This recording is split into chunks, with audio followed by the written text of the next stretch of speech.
for today's podcast, I invited Maria along. I'm so thankful that you agreed to join us and we can delve into the world of veterinary nursing. I don't think there's a better person around to really talk about veterinary nursing than you. Thank you very much. So Maria started her veterinary nurse journey in the UK back in 1996. She first obtained her diploma qualification as a registered veterinary nurse in 2003 and then went on to complete her postgrad studies in advanced nursing in 2016. Yes. Right, yeah? Yes. You enjoy all aspects of veterinary nursing and you take a particular interest in surgical nursing. Yes. Yeah. Okay.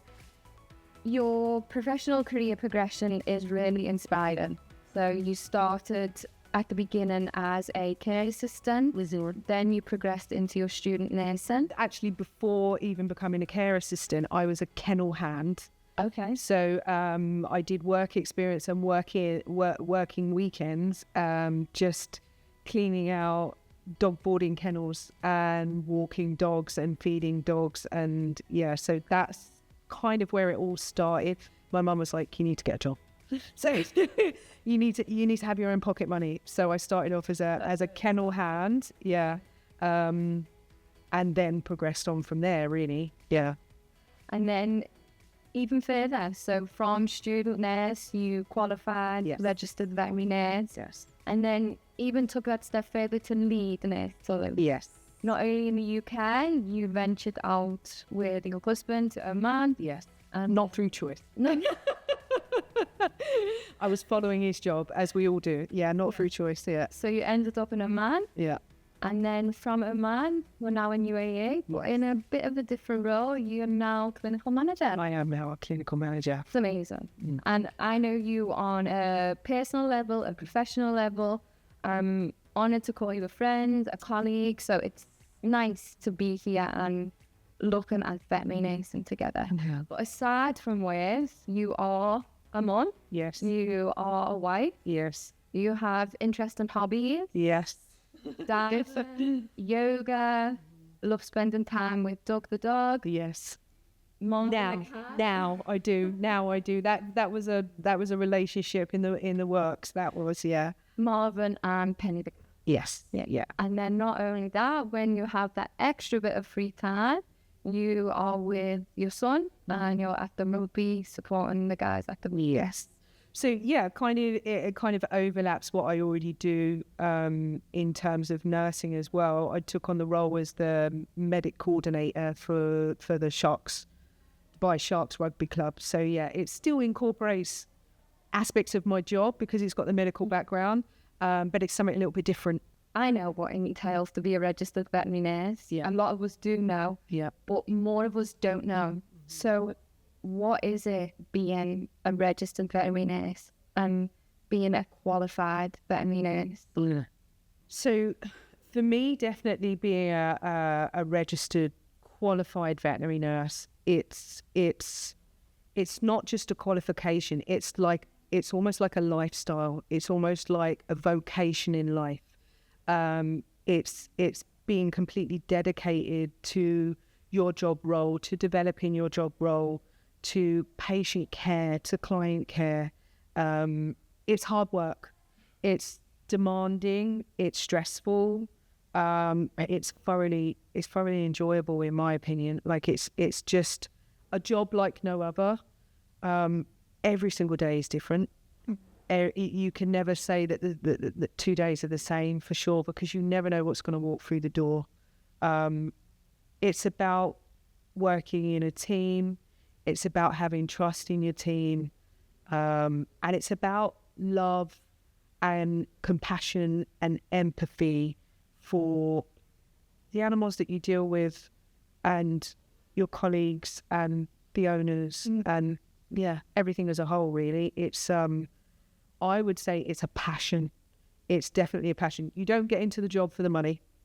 You definitely don't get into the job for the money. You get into the job for the love of it. Yeah. Definitely. I think you couldn't word it better there. I think what you've said is, okay, we go in for the nurse and we go in for the animals, but it's much more than that. It brings empathy, it brings teamwork, it brings a lot with it.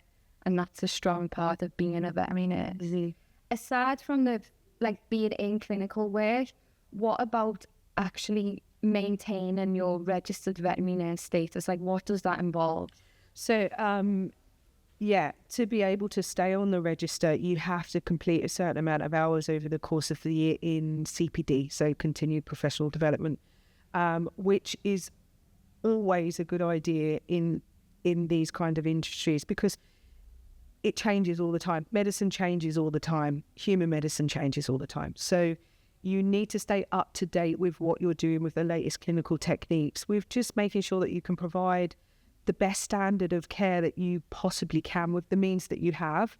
So for vet nurses, I believe it's like 15 hours now over 3 years, whereas when I first started out, it used to be something ridiculous, like 30 hours, I think, every single year, which doesn't sound like a lot, but when you're working full time and you also have a family that you're trying to, take care of, and a house you're trying to take care of, to fit in 30 extra hours of study in a job role that is not 9 to 5, because you can't just clock out at 5 o'clock when your shift ends, or if you're working evenings or weekends or things like that, it is difficult to fit in. But in order to stay up to date with everything and to be able to stay on that register and be governed by your codes of conduct, you need to maintain that. But they reduced that now a couple of years ago, I think, maybe 3-4 years ago. Yeah. So they reduced that to 15 hours over 3 years. And they reduced the vets, I think, from like 50 something hours down to about 30 hours over 3 years. But it's important. It's important. It's very important. Like, the way they used to amputate a leg years ago in human medicine, they're not going to do that now. Yeah. And it's the same in veterinary medicine. There's always evolution of, practices, whether it be surgical, medical. And what's the safest practice? Veterinary medicine is modelled on human medicine. So we try to, in the industry, use the safest techniques for the animals in the same way that we do for humans. I mean, a lot of the anesthesia that we do nowadays, the gold standard anesthesia that we use nowadays, is the same standard that they use in human practices. And I think a lot of people don't understand that. We are actually using exactly the same what we would use on you or me. Yeah. Can you share with me your most memorable experience so far in your nursing career? There's been lots of highlights throughout the whole of my career. I would say there's maybe 2 that stand out the most. One of those being getting my greens. Okay. When you qualify as a nurse and you get your greens in the UK, your green uniform, you know what I'm talking about, it's just the best feeling in the world. It is such a feeling of relief and achievement and belonging and importance that you're now a part of something quite special. Yeah. So for me, getting my greens was one of the, it was a hard slog to get there. And it is, I know, for many veterinary nurses, it's not an easy route to get there. But when you get those 30 Durham scrub suit greens, it's just one of those overwhelming feelings of, wow, I did it. All that hard work and effort paid off. So that for me was a big thing. And also because it took me quite a while to get there as well. It took me a bit longer than most people to get there for various reasons. So that was quite a big moment for me. I would say one of the other biggest moments in my career would be establishing a Zebra. Okay. So when we moved to Oman, and I came from an emergency and critical care centre, 24-hour centre in the UK, high standards, well equipped, the best staff, working above and beyond, to Oman, which is beautiful country, absolutely beautiful country, loved living there, and then went into clinical practice there. I was very shocked, to say the least, at where I was working. And I completely understand that in the Middle East, they don't have the the facilities that we have in the UK. They don't have access to the drugs and the treatment options and things like that we do have in the UK. But I was very shocked that it couldn't be more. So I worked in clinical practice for 8 months, and then one of the vets there said that he wanted to open up his own clinic and asked if I would go and help him.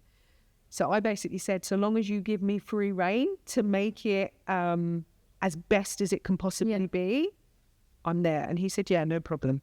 So we went into a partnership together.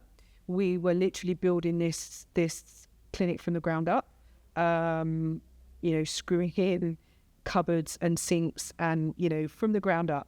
So, and then being able to create the protocols to put into place for the staff to follow, for anesthesia, for certain surgery techniques, for preventative treatment. So making sure that they were in line with the vaccination protocols for Europe and the UK and things like that. Putting into place the preventative treatment, fleas, ticks, deworming, training all the staff on that, and, implementing all these things that I had in my head that I wanted to be a better standard from what I'd already seen, and then watching it thrive, and then getting the feedback from people that, it's so great to come here. The clinic is so nice and warm and welcoming. The service is so good. You're a bit expensive. If we're expensive and that's the worst thing they're going to say about us, then I'll take that all day. Yeah, I'll take that all day long. I will take that all day long. So yeah, it's just that for me was a really big kind of like achievement in my career, that everything that I'd learned up until that point, I could actually put into play and see it come to fruition. Yeah. So we raised the bar in Oman, we really did. And that's kind of what I'm hoping to help do here in the clinic that I'm currently in. So yeah, that would definitely be a highlight. And then, of course, always helping the animals, always helping things to recover, always reuniting owners with their animals when they thought they'd lost them. It's always the best thing. Supporting the geriatrics, the oldies, with their palliative care and making them comfortable, and assisting the clients with understanding how it works and what's going to happen and that it's okay. And, that all those things are highlights in my career. But those are the kind of two standouts. But I think I can't, there's so many different things that you do as a veterinary nurse to help the animals. I don't think there's ever one particular. You might have the odd case that stands out from here or there, but I don't think there's any one particular thing that you can say that really made my career. Cesareans and making sure the puppies survive and go home, that's always great. Spinal surgeries and watching them walk again after 6 weeks, that's always great as well. But I don't think any one of those things is more special than the other. Yeah, they all have their place in memories. They all either place them. Yeah, I agree with you. Yeah. You can't pinpoint. No. We do so much. Yeah, exactly. Do so much. Exactly. We know there's misconceptions about the veterinary industry. There's misconceptions about what a vet nurse does. There's misconceptions about what veterinary doctors do. Yeah. Can you debunk some? So if you were to think of misconceptions that you hear in the veterinary industry, how can you tell people that it's not true? It's just not true. Yeah. Okay. So definitely the biggest misconception, and one that is becoming more and more apparent in the last few years, is that vets only do it for the money. Yeah. We're only in this job for the money. We only do it for the money. You charge such high prices. You want to send my dog for an MRI and it's like 5,000 dirhams, or, you're only in it for the money. You don't really care. You don't really care about my animal. You're supposed to care about my animal. Yeah. That actually really, really hurts when people say that. It really hits home and it hurts, but it also makes me really angry. Because we do care about the animals and we do care about our patients that we're dealing with. But at the end of the day, how are we supposed to fund what we're doing if we're not charging certain prices? You know, to have a clinic, you've got overheads, you've got staff costs, you've got medication costs, you know, you've got treatment costs.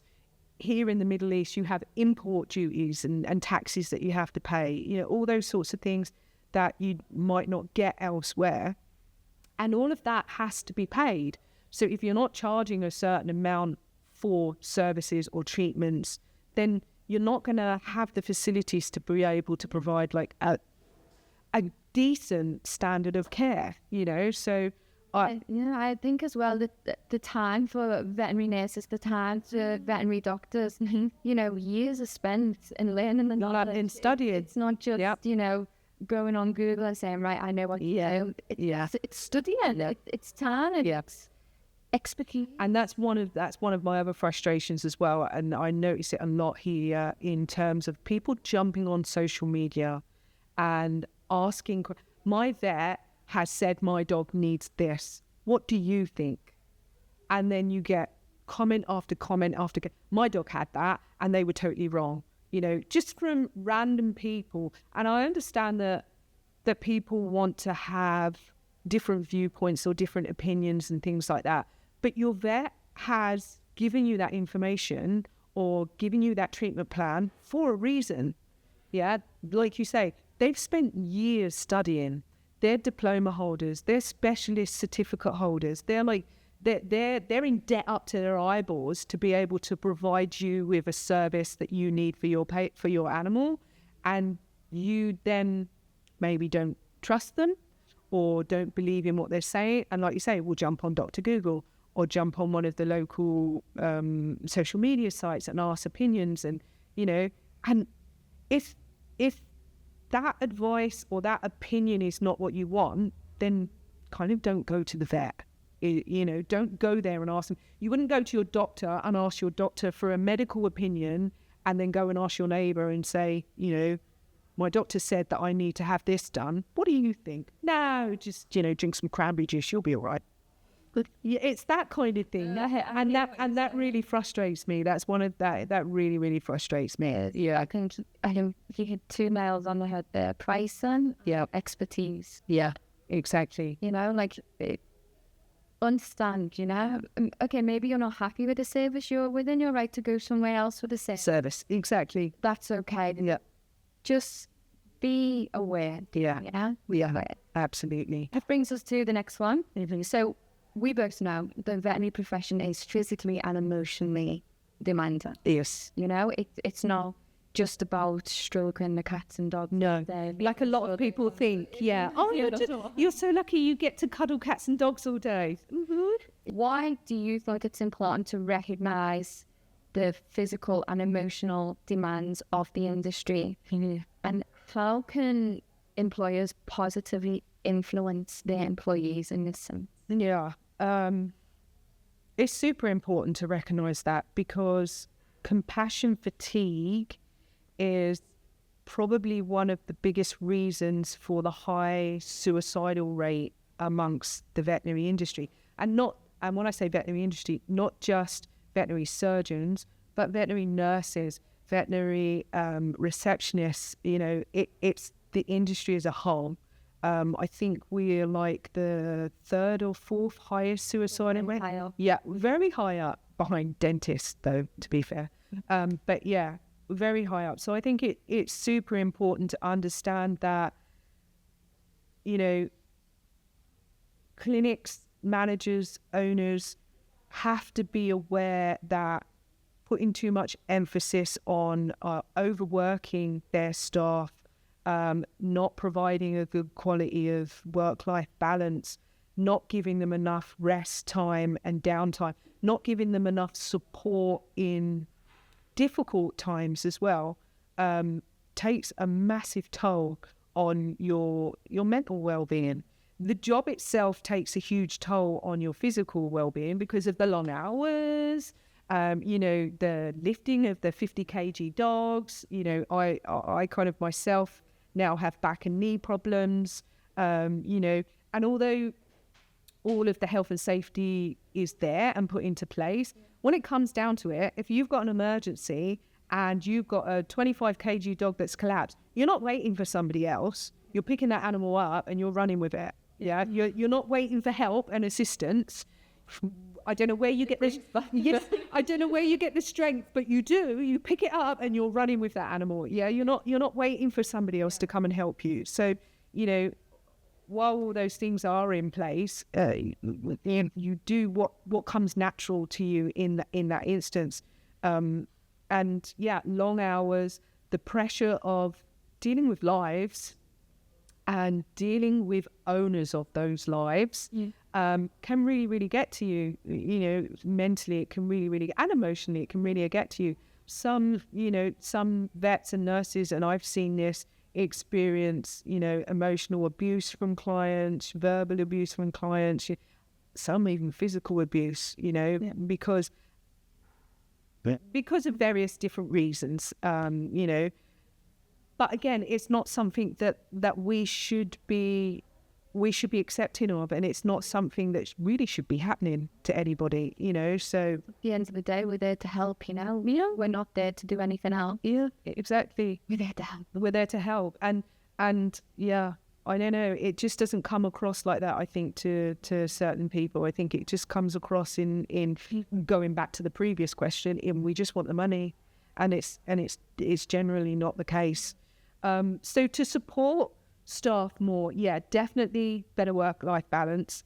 Definitely, I would say better remuneration for the work that they do, because that also helps. If they can afford a decent lifestyle, then it helps towards everything else. Mental support, having somebody there to listen. Yeah, mentors, yes, people they can provide in a confidential way. Exactly. People they can go to if they have no one else to turn to. People within the industry, because only people within the industry will understand. You can go home and vent to your spouse at the end of the day, and it takes a little bit of a weight off, but they don't really understand. They don't fully get it. I mean, my husband's wonderful, bless his heart, for all his faults. And he has listened to me for years and years, go home and vent to him about different things. And while he's very good at kind of giving me the generic, well, why don't you go and speak to that person? Or he doesn't empathize with how I'm feeling. He doesn't get it. Yeah, he doesn't get it, So, yeah, I think to have somebody within the industry that actually understands and can relate and can make positive suggestions in how to deal with certain situations or certain emotions, or just be there to listen. Just be there to listen, What you're saying, an emotional support network in your workplace. Yes. Yeah. Even if you can't have it in your workplace, management be knowledgeable of where you can direct people to go. Yes. Support. Yeah. Recognizing team efforts, recognizing individuals on teams' efforts. Yes. That kind of stuff. And it all contributes physically, mentally. Yeah, and emotionally, definitely. Yeah, definitely. I know so many nurses that have burned out through compassion fatigue, and vets, and a few that have taken it so far as to, that's enough, I can't do it anymore, giving up the profession. It's a different discussion, but the profession is suffering at the minute. It's really down on nurses, it's really down on vets. Yeah. And the main reason for this is what we're talking about, the physical and mental lack of support. Absolutely. I think the Royal Vet College recently put out a statement saying that over half of their newly graduated vet students quit the role within the first year of working in clinical practice, because it's just not what they signed up for. It's not what they thought it was going to be. They didn't realize it was going to be so emotionally and mentally and physically taxing. Yeah. So from that, I also think maybe the educational institutions could do something, implement something. Bit of prep. Yes, exactly. People for what? Yeah. Just to be aware, this is and it would help, I think, because I don't think a lot of the new grads really know what they're getting themselves into. So as you've progressed through medicine career, I don't want to say bottom heading to the top, because I don't believe anyone's ever at the bottom. Yeah. But I think Or at the top. Or at the top. Yeah. From starting to where you're at now, what advice would you give to individuals working in a veterinary clinic? Just follow your passion, really. Follow what really warms your heart. Really warms your heart. And don't be afraid to ask for help if you need help. Don't be afraid to lean on other people if you, need it. Like, it's okay to ask for help. In terms of the workload, be prepared. Yeah, be prepared definitely for the workload. Make sure that you stay on top of the education side of things as well. I think that is super, super important, particularly as a vet nurse, in terms of being able to showcase what it is that we can do. Because when I first started nursing, I was very much bought into a system that you was a robotic nurse and you just did as you were told. And I've seen the evolution of that from being robotic to actually being able to have an opinion, to actually being able to implement your own opinions and then feed back to the vets instead of just being told what to do by the vets. And we're now, as nurses, we've now evolved so much. We're at a point where vets actually do take our opinion seriously, and they actually do see us as a extension of themselves, which I think is great, because like I say, when I started, I was just told what to do. And if I asked questions, it was because that's what I've told you to do. Whereas now, if you ask questions, they're like, good point, let's have a discussion about it, which I think is great. And it creates team and it creates unity and it provides a better standard of care, definitely. So education is something that is really important. Stay on top of your CPDs. Stay on top of, if you want to develop yourself in one particular area, stay on top of the latest version of whatever is going out there as well. Another thing as well, I think it's part of ask for help, but in a different way. Say no. Say no. God, yes. That's a big thing. Yeah, it's okay to say no. Yeah. Yeah, it's okay to say no. Don't feel like you have to do multiple jobs going on. Yeah. Right now, come back to it. Yeah. Yeah. If you don't know. Yeah. If you've just done 3 night shifts on the trot and they ask you to do another one and you literally cannot, it's okay to say no. Yeah, agreed. So in your opinion, how, as a veterinary professional, can we best support pet owners in responsible pet ownership? Education. Education. It's what it's all about.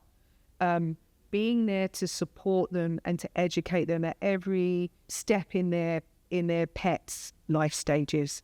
So they change. They change and they evolve, same as we do, same as babies. Yeah. So at every step of the way, they need something different. So for us, I think it's very important to be able to identify each individual life stage and make the client aware of their animal's needs or their pet's needs at those life stages. They need something completely different when they're a puppy to when they're a geriatric, So in terms of environment, enrichment, nutrition, exercise and things like that, training,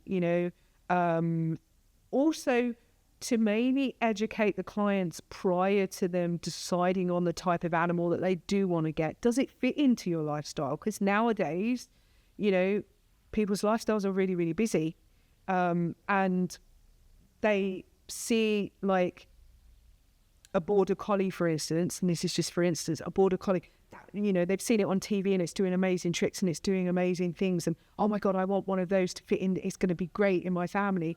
But they don't understand that it's a working dog. Yeah, they don't understand how much exercise it needs, how much mental stimulation it needs. Otherwise, the animal's going to become destructive. Yeah, and then they're out at work 6-7 hours a day. Well, that would be nice. 8-9 hours a day, they're out at work, and the animal's left at home all day. They come home and it's destroyed their sofa, or it's urinated everywhere, or and then it's an unwanted behaviour that owners don't sign up for, because I thought I was getting that really well trained dog from the TV, the one that does all the tricks and everything. Yeah, and you got to put the work in to get that, and you got to know how to take care of them properly and what they need. So with incidences like that, then they end up getting turfed out, or they get put in the shelters, or people don't want them, or and then they develop worse behavioural traits like fear aggression or separation anxiety, which then makes them even harder to rehome. Yeah, so I think the most important thing for pet owners that veterinarians and anyone in the veterinary industry can do is educate our clients on what their pets' needs are. So health needs, behavioural needs, nutritional needs, exactly the same as us as people. Yeah. Totally agree. Yeah. I think that, it's not about having this little cute thing, it's not about having this big thing as, state. It's about actually caring for the animal and providing the animal's needs. Yeah. And I think you covered everything: nutrition, health, behaviour. Yeah. It's all part of owning an animal. Yeah. And us as professionals should really educate pet owners on that. Yeah, definitely. Absolutely. I totally agree with you. That's it. Yeah. Thank you so much. Thank you for having me. It's been awesome. Yeah, I really enjoyed it. Thank you for taking time out of your day. That's been amazing, honestly. And is there anything you want to say for anyone, professionals, pet owners, anything that you'd like to highlight? Just that I think if you're going into the veterinary industry, go into it with your eyes open. Go into it having looked into and researched into exactly what it takes to be in the industry, and make sure that is 100% what you want to do. The industry can't survive without people that are dedicated to their job and dedicated to what they do and what they believe in, and all have a similar set of kind of core values. We were talking about this earlier on, for what they want to achieve for their patients. So definitely do your research and definitely be certain. Don't go into it and then drop out, because at the end of the day, I think it's a little bit detrimental to the industry to do that in terms of, the amount of staff that are required to take care of animals, and then the level of patient care as well drops. The standard of patient care drops. So go into it with your eyes open, definitely, and make sure that it's definitely what you want to do. Try and get like a trial period somewhere and be hands-on in that trial period. Don't just walk around behind somebody and watch what they do. Ask to get involved. Ask to do stuff. Ask to clean. Ask to hold animals. Ask questions. Why are you doing that? What's it for? Be curious. Be inquisitive. Find out as much as you can about the job role and what it entails in itself before you actually say, yes, this is definitely what I want to do. Because you could go through years of study, rack up a huge amount of debt, to suddenly realise that it's not what you thought it was or what you actually want to do.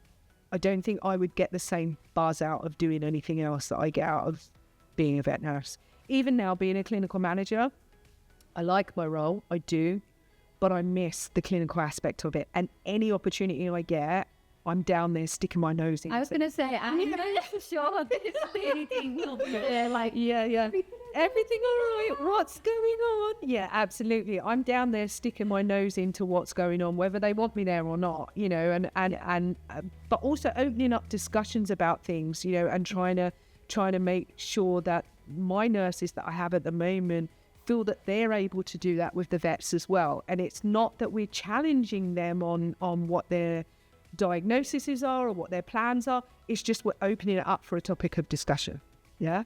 And if there's a better way of doing it, great, we can all discuss it. If there's not, then not only have the nurses, in my opinion, learned something from the vets and why they're gone down that route and why they're decided on that plan, but also the vets have maybe learned something from the nurses that they didn't know. Teamwork, dreamwork. Teamwork, dreamwork, absolutely. Yeah. Teamwork, dreamwork. Thank you very much. So you're welcome. And all the best on your new venture back into the study world. Oh my goodness, I hope so. I really hope so. Thank you for having me. Appreciate it.